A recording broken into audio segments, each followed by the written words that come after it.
In 1987, Muffet McGraw was hired as the third head coach of the Notre Dame women's basketball program. And the Joyce Center looked like this every night, completely empty. But that quickly changed as McGraw created a legacy that would not only last in South Bend, but in women's basketball forever.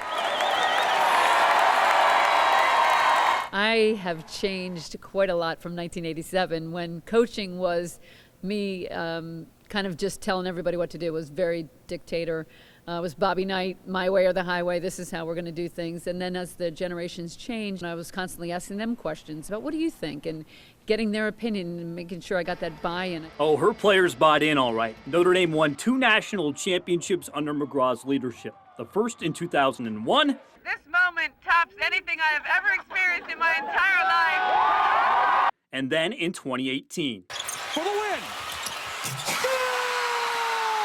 I'm so proud of what we've accomplished here. I think the winning, the tradition, the fact that it's always been all about the players. I'm just so proud of the players that have come through here, to watch them improve. I get to watch them now like they're my daughters, and I get to just be so proud of what they've accomplished, whether it's on the court or in business. There's so many successful women out there.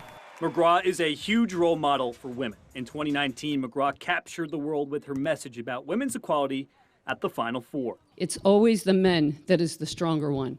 And when these girls are coming out, who are they looking up to tell them that that's not the way it has to be? While her coaching career might be over, McGraw wants to continue to be that voice for all women. I want to keep empowering women. I want to keep talking about it, equality, what we need, how we can get there. But I want to do a lot more in the community. I'm really anxious to get involved here. McGraw plans to stay in Michiana and wants to be at Purcell Pavilion on Irish game days as much as she can. I hope to be at every game and cheering the loudest of everyone, but I definitely will be here in the athletic department. I want to keep a little distance from the team. I'm not going to be looking over their shoulder. I really want Neil to put her stamp on the program. So there you have it. McGraw is riding off into the sunset, but she's leaving the program in good hands. Her former player and former assistant coach, Jaden Ivey, will take over the reins as the 4th head coach of the Notre Dame women's basketball program. This comes 1 year after Ivey broke barriers by becoming the 9th woman to ever coach in the NBA. McGraw says that Ivey will be able to create her own everlasting legacy as a head coach here at Notre Dame. At Purcell Pavilion, Mark Skol Jr., 16 News Now. Back in 1954, Terry Brennan was hired as the head football coach at Notre Dame at just 25 years old. Brennan is now 91 and is the oldest living Notre Dame head football coach, and he wants your help. Concentrate and give it 100%. That was former Notre Dame head football coach Terry Brennan's message in 1957 when the unranked Irish went to Norman, Oklahoma, beat the Sooners 7-0, and snapped OU's still record 47-game winning streak. I designed a crazy defense, and that to screw up their split D, and then in the first half they were pretty much not going anywhere. When you plan something and it works, you really feel good. But Brennan says what always felt the best was the support of the Fighting Irish faithful. They were always on your side. Very loyal, good people. Brennan still gets that support today. The former Irish head coach is currently in quarantine in a retirement home in Chicago. His granddaughter Colleen thought it would be a good idea to reach out to Irish fans to write him letters. The way in which that university responded, I was so humbled and just beside myself with the character and the respect they have for Papa. This guy, he needs to know how loved he is. Brennan has already received over 500 letters and counting. He's amazed that people of all ages and from different countries have sent him letters. I go back 60 years, so there's not many people around that were back then to watch me play. They've read the history book, so I guess they know all about me. And Brennan hopes the Irish faithful can continue to reach out with memories. They make you feel good. I get a bunch of letters, very, very thoughtful, very nice. One of the letters Brennan received was from Notre Dame President Father John Jenkins. Brennan couldn't believe that the president of the university would take time out of his busy schedule to send an old-timer like him a letter. And if you would like to reach out and send Brennan a letter, you are much more than welcome. He reads them all and it makes him smile. The address of his retirement home is 2801 Old Glenview Road in Wilmette, Illinois. You'll also have the address posted on our website. Lauren, Terry, I gotta say, Brennan is super impressive for 91 years young, and he still watches the Irish on TV every Saturday in the fall.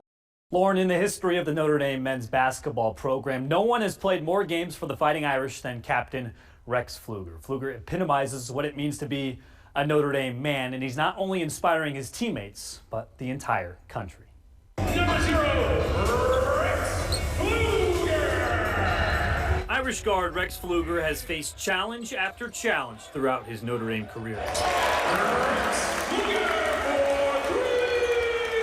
But he's never lost his positive mindset. It's just a game changer in your life. A life lesson he got from his mom, Rebecca. I think it just comes down from the teachings that my mom taught me since I was a little kid. You know, she always told me to have a smile on my face, try to make it someone else's day a little bit better. And Rex has kept that smile running across his face, even during the toughest of times. I've dealt with the hardest pressure in my life last year, so I don't think there's anything that can really faze me as much as that. In December of 2018, Rex tore his ACL against Purdue in the Crossroads Classic. Oh boy, they might be going straight to the locker room here. Like that. Then, about a week later, his mom, his inspiration for his outlook, his family's rock, was diagnosed with stage 4 brain cancer. I'll never forget that exact moment I found out. Both my body and time froze, leaving my mind to scatter in all directions. But Rex didn't sulk. He didn't question why. Instead, those scattered thoughts kept bringing him back to his mom's positive lessons, and Rex became thankful for time. I was given the time in my hectic schedule to go home and be with my mother and family during the most difficult challenge we've ever faced together as a family. And that was one of the greatest gifts I could ever be given, and all because of an injury. Time to be with his mom, time to recover, time to be positive. I think being positive is not just important to me, but it's important to everyone. So important, Rex started a Sunday Positivity Twitter thread where he shares his thoughts and encourages everyone to share theirs too. I think what my role is to help remind other people, along with other people helping me, to remind myself to be positive.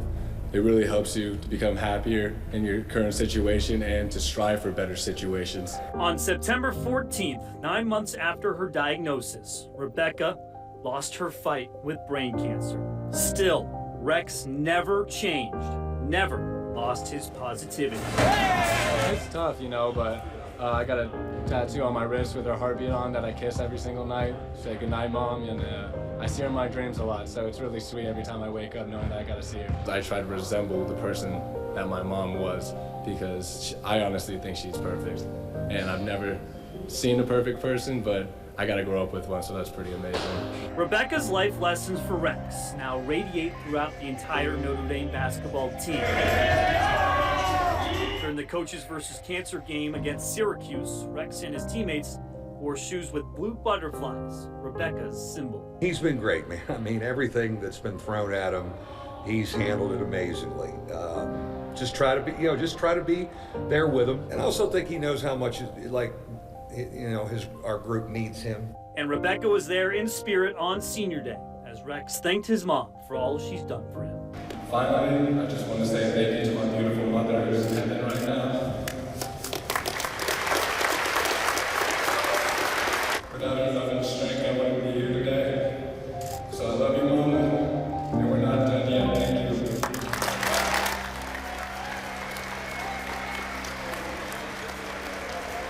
you. You heard Rex there. The Irish are not done yet. They play Boston College in the ACC tournament tomorrow night, but what a lesson. A positive mindset equals a positive outcome. I know, I'm getting emotional over here. It's making me cry. South Bend Adams hockey captain Josh Lerman has been an absolute stud on the ice this season. Lerman is one of the best hockey players Michiana has seen in a long time, and he's dedicated his special season to someone who means so much to him.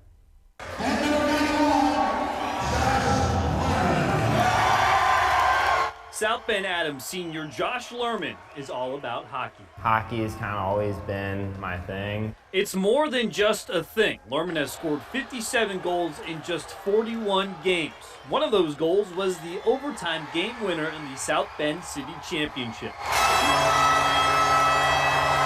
which was voted as the #1 play on ESPN's Sports Center.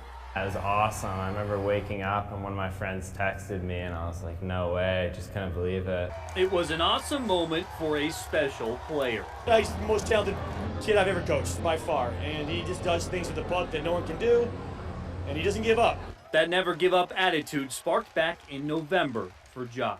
It's sad, but just gotta get through it. Josh's mother, Lisa, passed away from her third battle with breast cancer. She was 51 years old. I just thought she'd get through it again, and it was tough just seeing the different stages of it get worse, but just used it as motivation. Josh was more motivated than ever and decided to dedicate his senior season on the ice to his mother. She always told me you can do better and just keep on pushing yourself, and I think that's really rubbing off on me. Josh's game has soared this season. He leads the state with goals scored and is just 6 points away from 100 on the year. I think it shows that he has the ability to, face a lot of adversity and fight through it. I had a great relationship with his mother, and she would have loved to see him out there working hard and playing. Josh is approaching every night on the ice and everything he does with the same goal in mind, to make his mother proud. I just feel like you gotta push yourself to your hardest all the time. I'm playing for her. Now, as of right now, Josh will graduate from Adams High School in the spring and attend the University of Arizona in the fall, where he plans to play club hockey. But tonight, Josh's sole focus is advancing in the state tournament against St. Joe, while always trying to make his mother proud. Lauren, at this time last week, Jaden Ivey, a rising star in the coaching world, was named the head coach of the Notre Dame women's basketball team. And her son, Jaden, developed into a huge star in his senior season at La Lumiere. Number 5, Jaden Ivey. La Lumiere basketball star and Purdue signee Jaden Ivey developed in more than just basketball during his 1 year at boarding school. This opportunity that I had to, move away and, be on my own and become a man, in all aspects, it just helped me a lot. The basketball was pretty good too. Ivey and the Lakers were ranked as the 8th best high school basketball team in the country and had a great chance to win a national title. 3-point basket by Jaden Ivey. We just gave it our all every game, and it sucks that we couldn't compete for a national championship, and I thought we could definitely beat anybody we played against. Of course, the coronavirus pandemic ended those national title chances and ended Ivey's high school career. Day in and day out, I work so hard.